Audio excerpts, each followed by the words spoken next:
A Feira do Viño de Chantada xa está en marcha. Nesta edición, a organización correrá a cargo do Concello coa colaboración de membros da Asociación Quinto Chote. Hoxe falamos co Concelleiro de Cultura que confirma as datas de celebración da Feira de Viños máis grandes de Galicia. Será, como sempre, a segunda fin de semana de marzo. Nun medio escrito saiu, estes días recentes, unha nova que podía ser probablemente o 3 ou 4 de marzo a Feira do Viño deste ano, a 31 edición, creo que é. Non sei de onde saiu esa información, de logo da organización non, do Concello tampouco, pero é importante que a Feira do Viño é o segundo fin de semana de marzo. Nos últimos anos creo recordar que se cambiou unha vez por unhas eleccións autonómicas. Nos últimos anos eu non recordo máis cambios, sempre foi o segundo fin de semana de marzo. Os preparativos xa están en marcha, de feito, a edición deste ano xa ten cartel, pero aínda non o poderemos ver. A organización vai ser similar á do ano pasado, colabora xente que colaborou o ano pasado, o Concello, por suposto, sin a colaboración do Concello é impensable facer a feira. E, pregoeiro, o cartel xa o temos, é unha rapaza, dende aquí aproveito tamén para darlle as gracias. O cartel da feira suelese darlle a unha persoa veciña da vila, tocou a Lomarti alguna vez, a Randolfe. Este ano é unha veciña nosa daqui que está estudiando arquitectura técnica en Coruña, Patricia Novoa chámase, e, está feito, xa lo presentaremos próximamente. En canto ao programa se refire, serán iguais que nestas derradeiras edicións.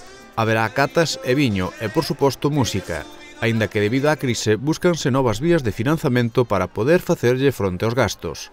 A semana anterior vaise a manter o que é as catas.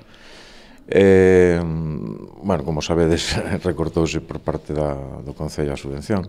Este ano estamos pensando tamén ir por os comercios, hosteleiros e demais tendas da vila, para facer un libro, unha cousa parecida ao que fan outras asociacións, para ingresar un poquinho máis de diñeiro, porque está a cousa moi xusta.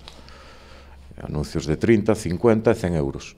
É dicir, o que queira colaborar, tamén aproveito aquí para que os visitaremos de todas formas, pero xa, que conten con que vamos a dar unha volta pro pobo. Todo este esforzo para 3 días de troula enchantada, o evento máis importante económicamente para o pobo, e que xa comezará o venres 8 de marzo. O venres xa hai actividades á noite, seguramente haxa unha orquesta o venres á noite.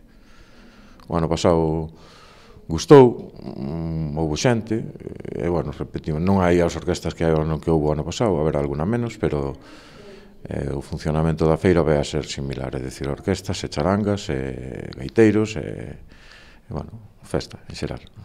E o principal, colleiteiros, cantos hai algúns xa confirmados? Si, vamos a ver, cantos adegueiros, xa tivemos 2 xuntanzas, este venres tamén temos outra, recordállelo desde aquí tamén, é ás 9 no Telecentro. Si, hai, ahora mesmo hai 9 xa follas de inscripción cubertas e presentadas, teñen hasta o 31 de xaneiro para presentar pero o resto, é dicir, o do ano pasado están todos confirmados, os mesmos, os 11 do ano pasado. Hai 2 cubas, que hai 13, cabe a posibilidade, de que se presente eses 2 máis para cubrir todas as cubas que ten o Concello. Si, o sistema de cataviños vai a ser tamén como o ano pasado, me terán que confirmar este venres a cantidade que quere cada un, e despois tamén outra cousa, pola noite, a partir das 11, 12 da noite, para que non haxa tanto cristal, que rompen moitos cristales, mas a utilizar unhas copas de plástico. De lonxe non se diferencia que é plástico, é dicir, parece unha copa de cristal. E, para os grupos, sobre todo os grupos de xente que veñen en pandillas e tal, para que utilicen plástico en vez de cristal, porque enchese de cristales a praza e tamén é peligroso. Pois aproveiten o entroido, que xa está ás portas, e despois a coller folgos para afrontar outra edición da Feira do Viño de Chantada.